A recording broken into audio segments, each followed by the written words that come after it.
দেখছেন কলকাতা টিভি, আপনাদের সঙ্গে রয়েছে ভাস্বতী। আর শুরুতেই যে খবরে নজর রাখবো, সিএ নিয়ে মানুষকে ভয় দেখাচ্ছেন মমতা, রাজনীতি করছেন এবং এমনটাই সরাসরি মুখ্যমন্ত্রী মমতা বন্দ্যোপাধ্যায়কে তোপ দাগলেন অমিত শাহ। অমিত শাহর বাংলায় ক্ষমতা এসে শক্ত হাতে আইন প্রণয়ন করবেন দাবি অমিত শাহ। মমতা সিএ নিয়ে রাজনীতি করছেন, মমতাকে সিএ তোপ অমিত শাহ এবং এমনই সরাসরি তোপ দাগেন কেন্দ্রীয় স্বরাষ্ট্রমন্ত্রী অমিত শাহ। বিভ্রান্তি এবং বিতর্কের মাঝেই সংশোধিত নাগরিকত্ব আইনের সমর্থনে ফের সওয়াল করলেন কেন্দ্রীয় স্বরাষ্ট্রমন্ত্রী অমিত শাহ এবং যেখানে তিনি মন্তব্য করেন সরাসরি সিএতে কারো নাগরিকত্ব কেড়ে নেওয়ার সংস্থা নেই নিয়ে বিভ্রান্তি ছড়ানোর জন্য বিরোধী নেতা নেত্রীদেরও তোপ দেখেছেন তিনি এবং পাশাপাশি মুখ্যমন্ত্রী মমতা বন্দ্যোপাধ্যায়কে সরাসরি তোপ দেখেছেন স্বরাষ্ট্রমন্ত্রী অমিত শাহ, যেখানে তিনি বলেছেন যে হাত জোড় করে বলছি রাজনীতি করবেন না এবং পাশাপাশি তিনি এই বিষয়েও বলেছেন যে দেশে এই মুহূর্তে আমাদের সঙ্গে টেলিফোন লাইনে রয়েছেন তৃণমূল নেতা শান্তনু সেন। আপনাকে স্বাগত জানাবো কলকাতা টিভিতে। শান্তনু বাবু, যে মন্তব্য করেছেন আজ কেন্দ্রীয় স্বরাষ্ট্রমন্ত্রী অমিত শাহ, যেখানে তিনি বলছেন যে রাজনীতি করা হচ্ছে এই সিএ নিয়ে এবং এই বিষয় নিয়ে রাজনীতি করবেন না, এমনটাই তিনি সরাসরি মুখ্যমন্ত্রীকে তোপ দেখেছেন, কিভাবে দেখছেন এই মন্তব্যকে আপনি?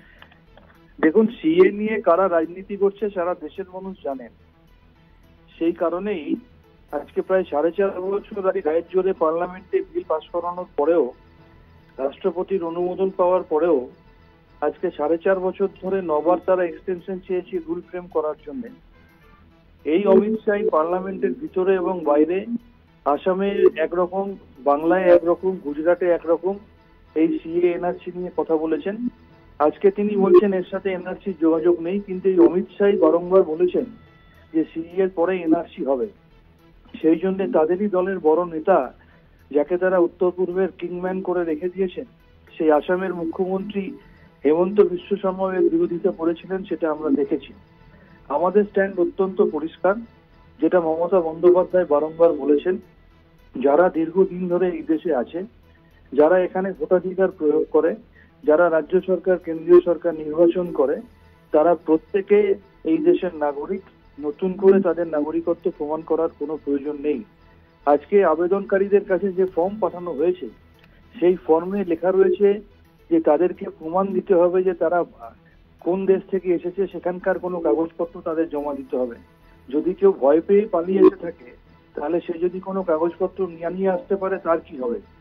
আজকে বলা হয়েছে তাদের বাবা মার জন্ম ডিটেলস দিতে হবে। যারা পালিয়ে এসেছে বা যাদের বয়স অনেক বেশি, তাদের বাবা মার জন্ম ডিটেলস তারা কোথা থেকে পাবে?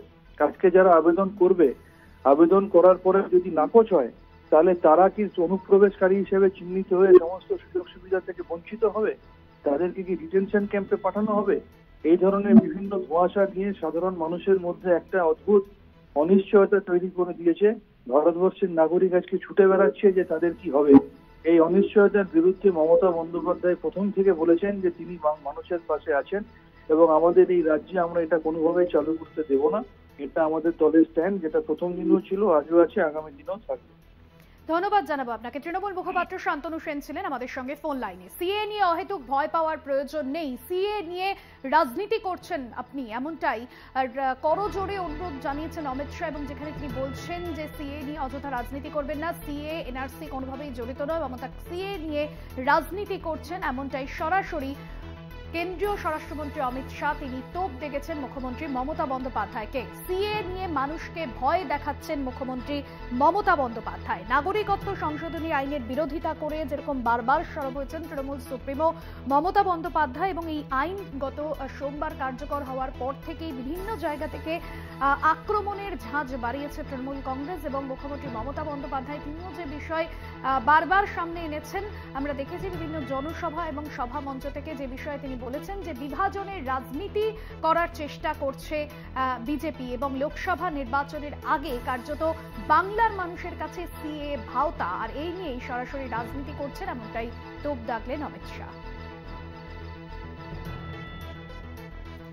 এই মুহূর্তে আমাদের সঙ্গে টেলিফোন লাইনে রয়েছেন কংগ্রেস মুখপাত্র সৌম আইচ রায়। সৌমবাবু, বিরোধীরা রাজনীতি করছেন সিএ নিয়ে, এমনটাই তোপ দেখেছেন স্বরাষ্ট্রমন্ত্রী অমিত শাহ, কিভাবে দেখছেন এই মন্তব্যকে আপনি?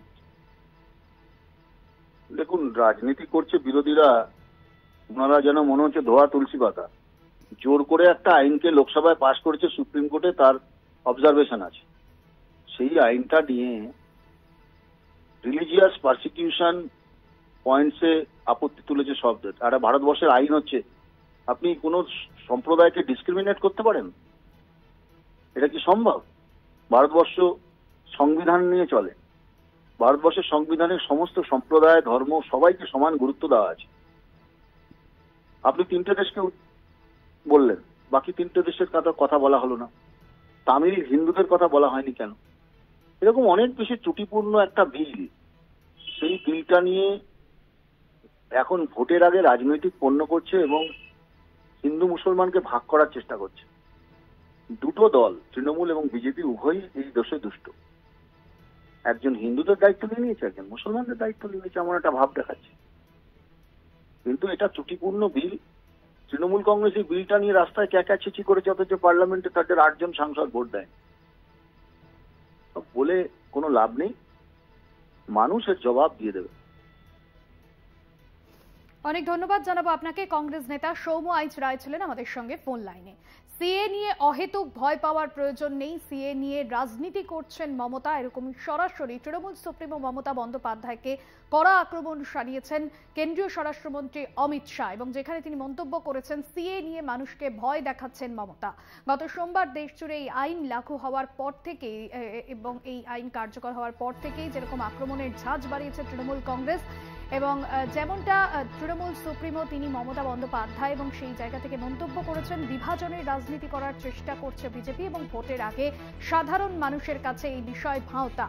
সিপিএম সাংসদ বিকাশ রঞ্জন ভট্টাচার্য রয়েছেন আমাদের সঙ্গে ফোন লাইনে। বিকাশ রঞ্জন বাবু, সিএ নিয়ে বিরোধিতা করছেন, সিএ নিয়ে বিরোধীরা রাজনীতি করছেন, এমনটাই কিন্তু সরাসরি বিরোধীদের তোপ দাগলেন আজ কেন্দ্রীয় স্বরাষ্ট্রমন্ত্রী অমিত শাহ। কিভাবে দেখছেন এই মন্তব্যকে? রাজনীতি তো করলেন অমিত শাহ এবং মোদী।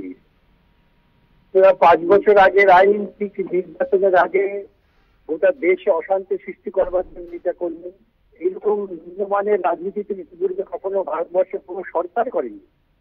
সরকারি ক্ষমতায় থেকে সেই ক্ষমতার অপপ্রয়োগ করে মানুষের মধ্যে বিভাজন তৈরি করা, এরকম নিম্নরুচি রাজনীতি একমাত্র বিজেপির নেতারাই করতে পারেন। বেশ, অনেক ধন্যবাদ আপনাকে। সিপিএম সাংসদ বিকাশ রঞ্জন ভট্টাচার্য ছিলেন আমাদের সঙ্গে ফোন লাইনে।